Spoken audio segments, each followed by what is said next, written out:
They finally said it. CNN just called you a freak, not a concerned citizen, not a voter, not someone with legitimate anger at the machine. Nope. You're the freak show. You're the sideshow act. You're the joke in their dying empire. And they said it straight. No accident, no apology, no walk back.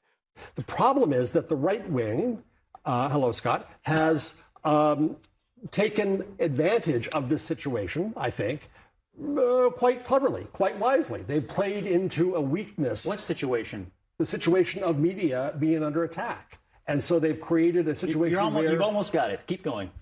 What the right wing is taking advantage of is finally the American people saying enough is enough. They're tired of feeling like the mass media screens out one viewpoint versus another in political coverage. They're tired of media institutions favoring one party over another. They're tired of narratives over factual stories. If I had any advice for 60 Minutes or anybody else, it would be just cover the news and try to be fair about it and stop putting your finger on the scale, especially during campaigns.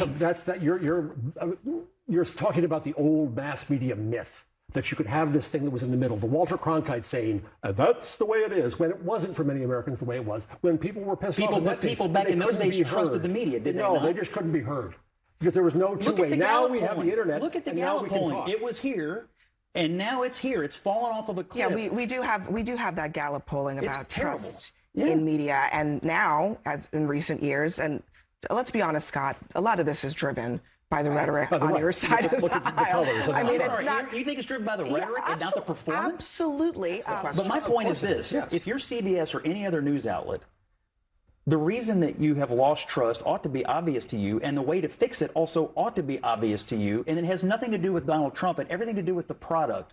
Just try to make a better product that appeals to more people. And the way you appeal to more people is by not crapping on half or more than half of the country because of their values and political viewpoints. I think that is what you'd end up with in that press room then is, and these are my words, the freak show that Trump wants.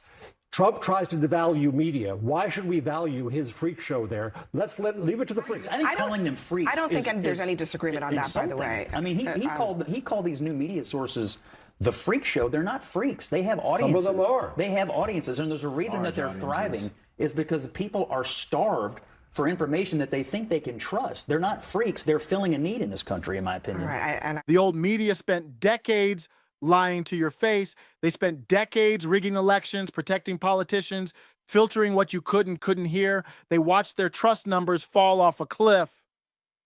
And what did they do? They blamed you. They called you the problem, not themselves, not their lies. You're the reason they failed. This isn't journalism anymore, and it's a death cult looking for someone to blame, and they're getting meaner, they're getting nastier, they're trying to shame you back into obedience. It's not going to work. Not this time, because this time, everybody sees it. CNN can't fix what they broke. The whole legacy machine is running out of gas. And all they have left is rage, fear, and insults. And guess what? They're right about one thing. There is a freak show happening, but it isn't the people, it's them. It's CNN, it's MSNBC. It's the whole rotting corpse of American media clawing at the walls while the walls collapse around them. You think CNN has hit rock bottom? Nah, we haven't even seen the good part yet. Stick around. Aftershow Carnage is going to show you every crack before it all falls down. The next clip is ready below. Welcome to Aftershow Carnage.